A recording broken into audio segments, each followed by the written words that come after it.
Yo. Yeah. September 28th, 2021. Halfcast 144. Episode 144. Let's do it, baby. Let's have a little bit of fun. Of course, I have a few things to share with you guys. It's hoodie season, sweetheart. Spend some of that OnlyFans money and get a few of your own. Officially.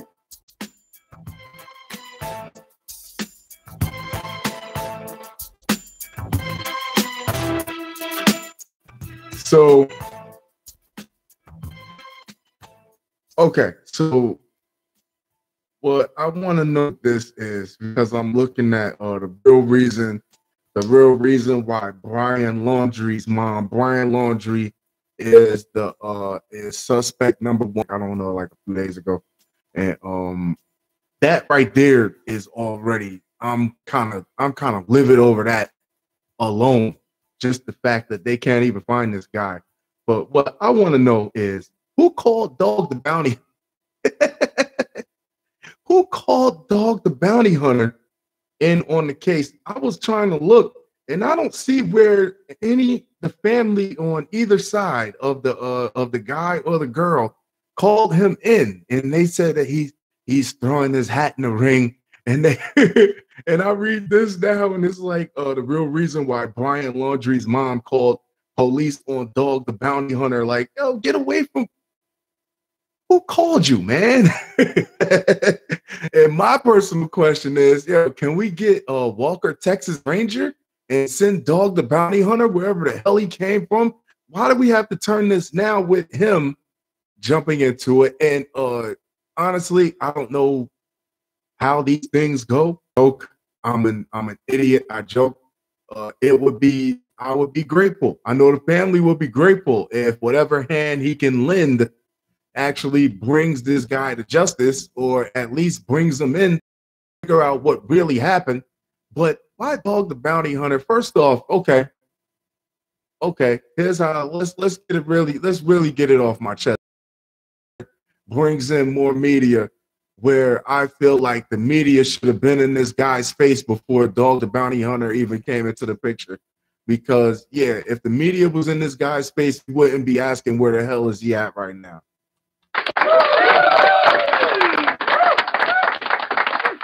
I mean, like, yo, it's on the police, and yeah, it's on the media. You chase all types of other bullshit stories, what kind of what Oscar star got, what kind of that's none of your goddamn business.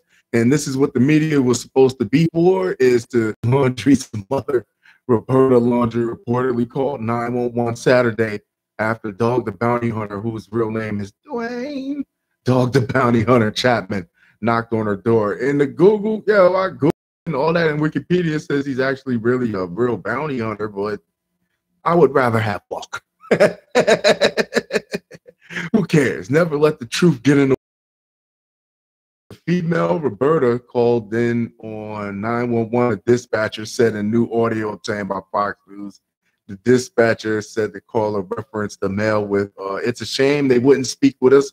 He told Fox News. He's already talking to, like, yeah, the police said we were welcome to knock on the door, so we did. So the police said, but did the family say it was okay to knock on the door, Dwayne? Really? Did the police say it was cool? The police said, but did the family have been notified multiple times about incidents at the home? You get weirdos knocking on their door all day, looking for pictures, looking for, saying, you even got people on the internet saying, yeah, I seen him at a hot dog stand. I seen him getting on a plane, having sightings and all this other stuff like that. This is when the media is not as helpful in having, like, we living in the internet age where everybody could just, like, up to the minute, you're getting like 1,000 leads every 5 seconds and you can't follow them all. Like, yeah. We've been called to the house. Numerous Chapman started helping with the search for Brian Laundrie, the missing boyfriend of the late Gabby. Police, law enforcement officers, because this guy even though you didn't feel like you had to detain him, he was still the closest thing you had to a suspect, and you just let him slip through your goddamn fingers. So it's not just the media. Know what I mean? Like, you guys brought dog here to this house, knocking on these people's door. Yeah. Wow, the U.S. District Court of Wyoming issued a federal arrest warrant for Laundry since he allegedly used an unauthorized access device after the death of Petito. The warrant suggests this was a debit card. So they're tracking him down, and hopefully they find him. Know what I mean? And yeah, hopefully they find him. And I guess that's the hardest part about the investigation, is trying to weed out people who just want to get in front of the microphone and say what they got to say, or get in front of the camera, and the people who actually wants to help with the investigation is, yeah. So, and that's what I'm saying. We don't need somebody bringing in a whole lot of extra cameras and after the fact. Yeah, we don't need that. My name is AJ. And if you like the show, please subscribe and comment. What is next? Controlling boyfriend murdered a 62-year-old grandmother who had an escape plan to leave him. I'm back. This is fucked up. A controlling boyfriend. First off, at 62 years old, you should not have, man, that man should love you to death, sweetheart. Nelson Rivera, a fractured relationship ended in bloodshed, Florida deputies say. Wow. Friends and family of Elizabeth Christie, 62, said her boyfriend Nelson Rivera was controlling and toxic, even snooping on the victim's cell phone text. Elizabeth, was plenty of people who do. According to officials, this is fucked up. Things got so bad that Crisanti made an escape plan to leave Rivera, but she never could. Why? Rivera stabbed her to death last week. Deputies say they found both in Rivera, and Crisanti in her home, where the 61-year-old was unresponsive because of a possible overdose. Now he faces a count of first degree. He tried to kill himself, and he did. Of a possible overdose. How you fit? He faces a count of first degree murder and 52 and 61 years old. Y'all should be me to say. The investigation into Crisanti's murder revealed evidence that she was fearful of Rivera, who was described as extremely controlling, and that she was planning an exit strategy from the relationship. At the scene of the murder, detectives found signs of a struggle, but no sign of any forced entry into the residence, which was locked when deputies arrived for a well-being check and found the couple inside. What was this? Some type of weird Romeo and Juliet that if I can't be with you, we'll die together and we'll be in a relationship in the afterlife? Because I promise you, sweetness, if you kill me, if I see you in the afterlife, it's over. We're done. Yeah, if you kill me before I got a chance to break up with you, then then definitely know that I'm going to finish where I started off. Sergeant at the scene found blood and sharp metal, possibly a shaving razor, on the floor at the entrance to a bedroom. This is not romantic. The fact that this is not love either. This is selfishness. That if I can't have, you're going to leave me. Well, you know what? If somebody is planning an escape to get away from you, maybe you need time alone to figure out, like, what the hell? It's you. If somebody has the plan and escape route and they're not in prison and it's not a prison break, then maybe they're trying to get away from you. The autopsy showed she sustained stab wounds on her body, as well as cuts to her face and cuts bruising her to her hands. The description sounds like she might have been trying to fight back. She had also been strangled, found face up on a bed and breathing, was taken to a hospital. Rivera found face up on a bed and breathing, was taken to a hospital, which is a pussy move. He doesn't want to go to jail. Yeah, he had scratches under his right eye consistent with the injury from a fingernail. She was fighting his ass. Yeah, he also had blood on his feet and hands, but he had no injuries on him, which would cause them to have all that blood on him. Wow. Well, we both lost everything, said a manila envelope on top of a dresser. God forgive us. He wrote a note. Wow, get out of here.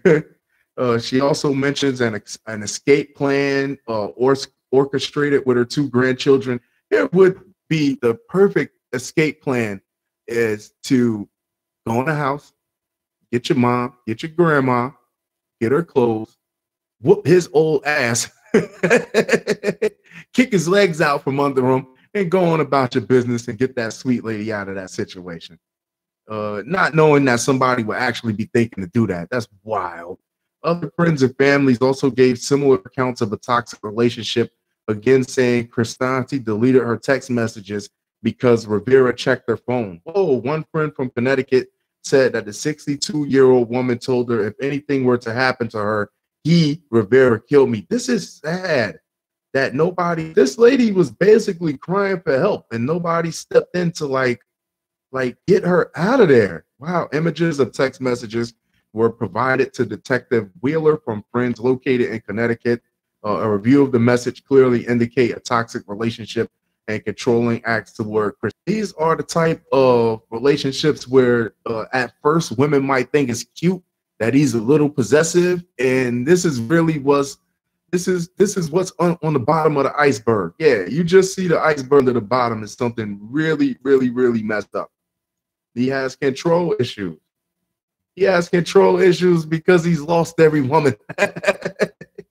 He can't keep a lady. And you know why? If you can't keep a lady, there's a reason why. You're 61 and still single. Maybe some people lose a wife. Some people lose a husband.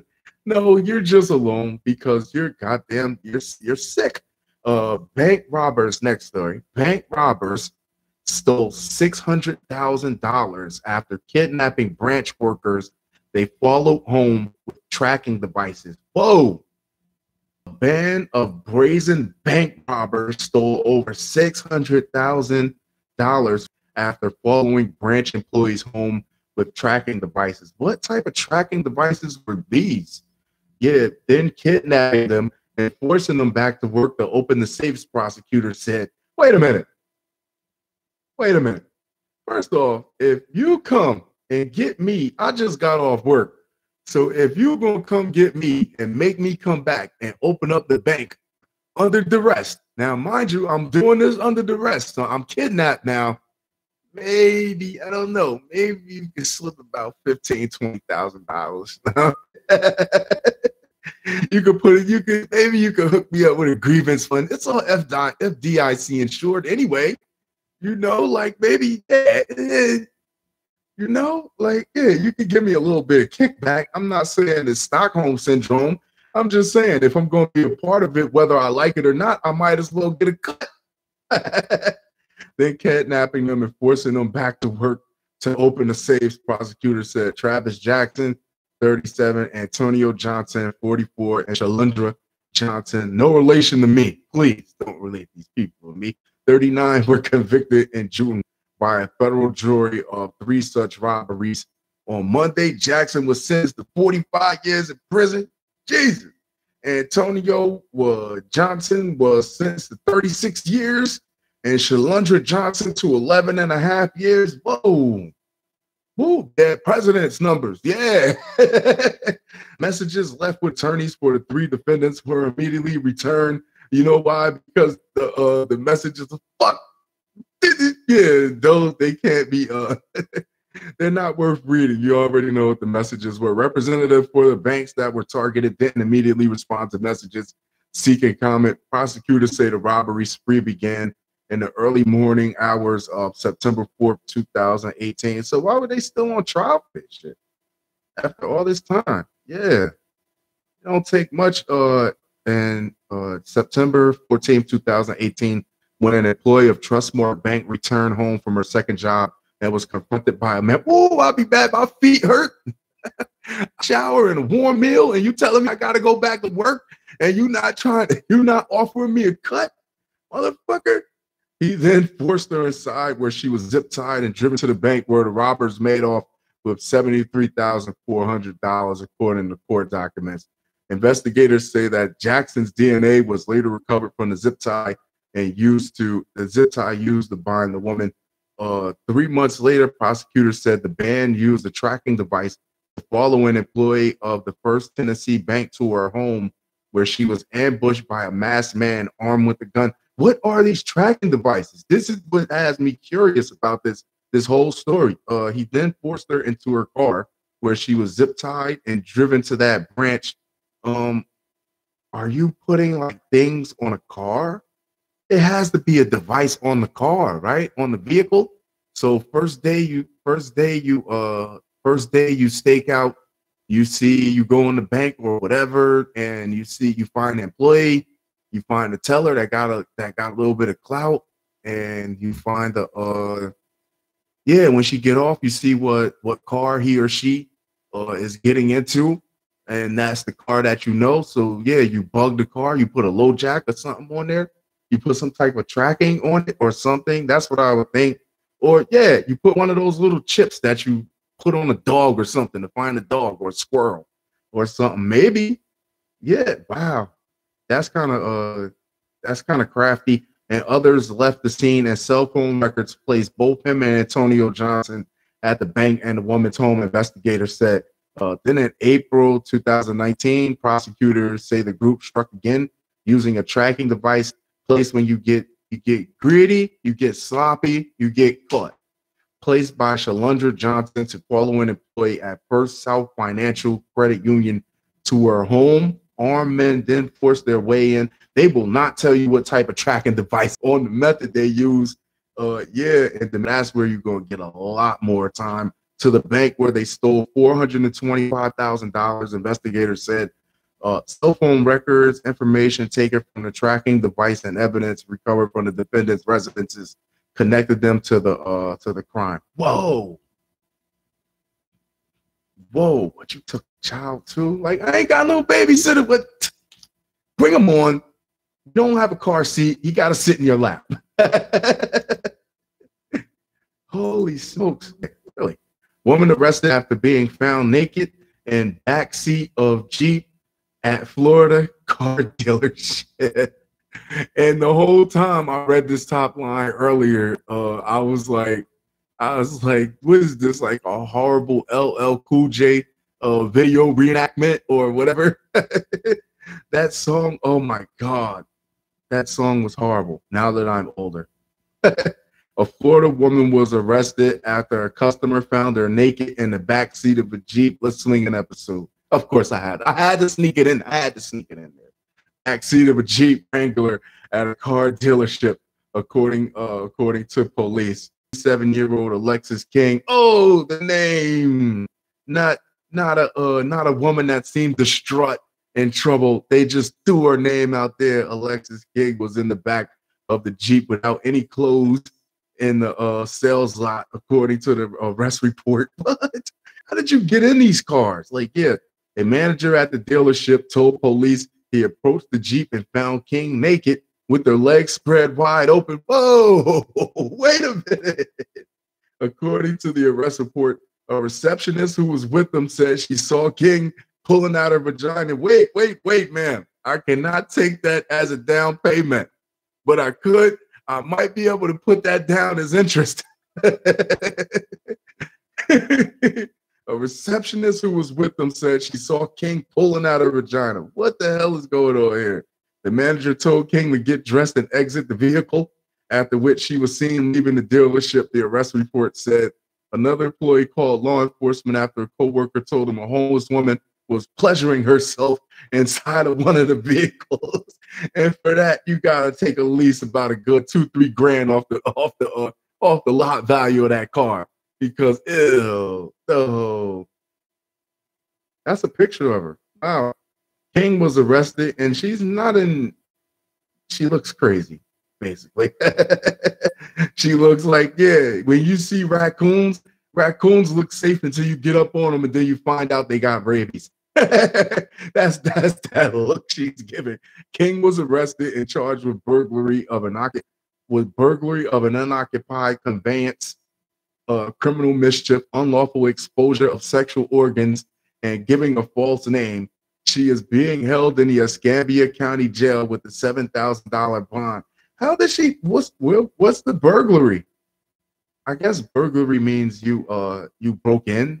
even if nothing was taken. The arrest report said there was a red colored stain, which appeared to be from vaginal bleeding, consistent with the period observed on the back seat. The manager estimated $1,300 in damages to the vehicle. Oh, no. Ew. Wow. How the hell did she get in the car in the first place? Aren't they supposed to lock all of those? Like, because I don't know any dealership where everything is fenced in. You just assume that, like, yeah, you don't have a key to the car. Why would you want to break in? I don't know.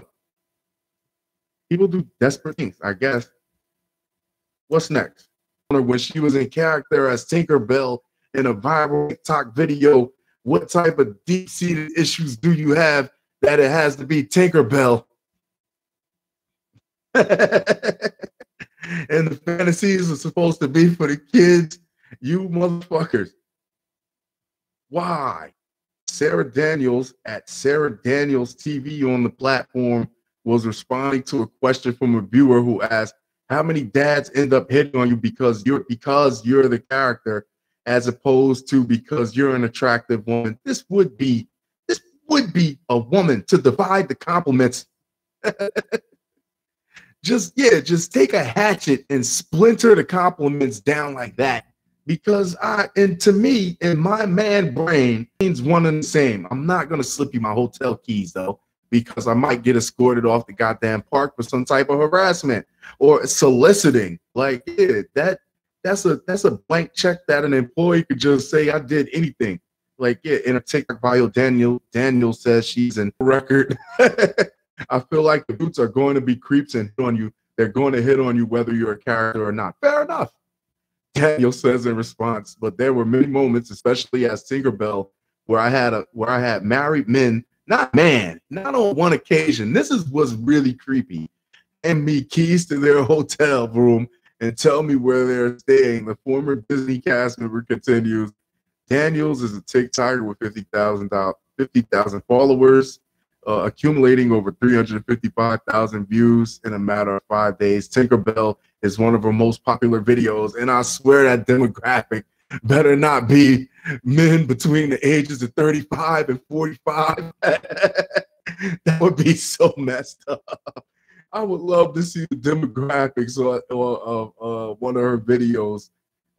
Yeah, wow. Wow. Ooh. I'm at a loss of words, people. That being said, I'm going to wrap this up. Don't forget to like and subscribe and comment. I will talk to you very, very, very soon.